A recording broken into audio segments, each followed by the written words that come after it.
Hello, I am Dr. Sharvani Mukherjee. Welcome to my YouTube channel. Let's do maths.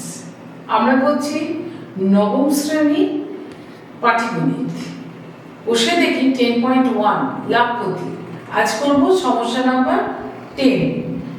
সমস্যাটা আমাদের স্ক্রিনে আসছে, চলো আমরা পড়ে দেখি। আশিক চাচা একটি খেলনা 5% লাভে বিক্রয় করলেন। যদি খেলনাটির ক্রয় মূল্য 20% কম এবং বিক্রয় মূল্য 34 টাকা কম হতো, তাহলে আশিক চাচার 10% লাভ হতো। খেলনাটির ক্রয় মূল্য কত হিসাব করি। এখন এই ধরনের সমস্যাগুলো এক্স ধরে করলে সুবিধা হয়। তোমাকে একবার লাভ হয়ে বিক্রি করেছে, তারপরে আবার ক্ষতি হবে কত, বিক্রয় মূল্য কম, অনেক কিছু বলেছে। আমরা ধরে নেব ক্রয় মূল্য এক্স টাকা। ঠিক আছে, তাহলে প্রথম কথা ধরি ক্রয় মূল্য সমান এক্স টাকা। বলেছে খেলনাটা 5% লাভে বিক্রি করেছে, তার মানে তখন বিক্রয় মূল্য কত হবে সেটা আগে হিসেব করতে হবে।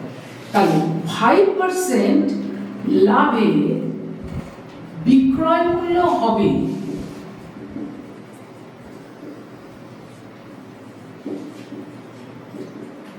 লাভ করেছে 5%, তার মানে যা টাকা ক্রয় মূল্য তার সঙ্গে আরো 5% যোগ করব, তার মানে x প্লাস x এ 5% এত টাকা। ঠিক আছে, এটা করলে দাঁড়ায় x প্লাস 5x বাই 100 এত টাকা। এটা তোমরা কাটাকুটি করতে পারো, করলে এটা 21/20 x টাকা। এটা ওর বিক্রয় মূল্য। এখন ক্রয় মূল্য x টাকা, বিক্রয় মূল্য 5% লাভে এত হলো। এখন দ্বিতীয় কথা বলছে যে যদি ক্রয় মূল্য 20% কম হতো আর বিক্রয় মূল্য 34 টাকা কম হতো, তাহলে আমার 10% লাভ হতো। আমি একটা একটা করে আসবো। আমরা লিখব 20% যদি কম হয় তাহলে ক্রয় মূল্যটা কেমন হবে, x মাইনাস x এর 20%, মানে 20x বাই 100। এই যে 20% মানে 20/100 লিখব, এত টাকা। তার মানে 4/5x টাকা।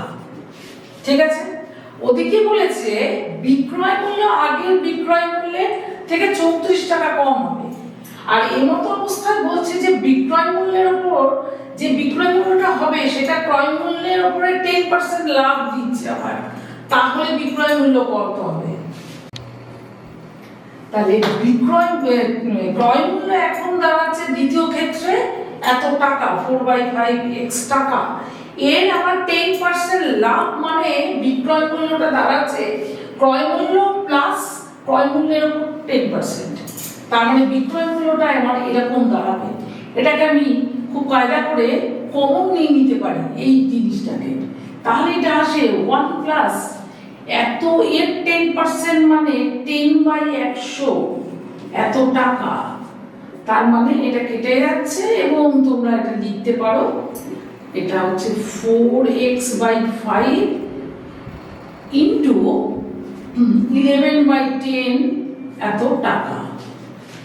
এই বিক্রয় মূল্যটা আগের যে বিক্রয় মূল্য ছিল তার থেকে 34 টাকা কম হবে। তাহলে প্রশ্নানুসারে আমি লিখব,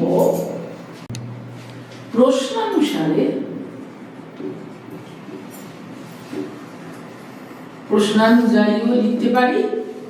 আগে বিক্রয় মূল্য ছিল 21/20x, তার থেকে 34 টাকা যদি কম করে দাও সেটাই হবে বর্তমান বিক্রয় মূল্য। তাহলে এগুলো সমান হবে। এইবার আমরা কি করব, সবটাকে এক পাশে নিয়ে এসে কাজ করব। তাহলে এটা 44/50 এত x সমান 34, বা এটা আমার 100 আসবে এলসিএম এটা হবে 5 দিয়ে গুণ করলে 105 মাইনাস 88 এত x টাকা। সুতরাং আমি একটু পাশে করে ফেলি, বা এটা বিয়োগ করলে 17x বাই 100 সমান 34। 17 দুদিক থেকে কাটতেই পারি, তাহলে x ইকুয়াল টু হচ্ছে 200। তাহলে করমূল্য বেরোলো আমার 200 টাকা। সেটা তোমরা লিখে নিও। এটা খুব কঠিন ছিল, আমি ধাপে ধাপে হিসেব করব আমাকে কি বলা হয়েছে। সবটা একবারে ভাবলে তোমাদের খারাপ লাগবে, কঠিন মনে হবে। তাহলে আজকে এই পর্যন্ত। Please like, share and subscribe my YouTube channel. ধন্যবাদ।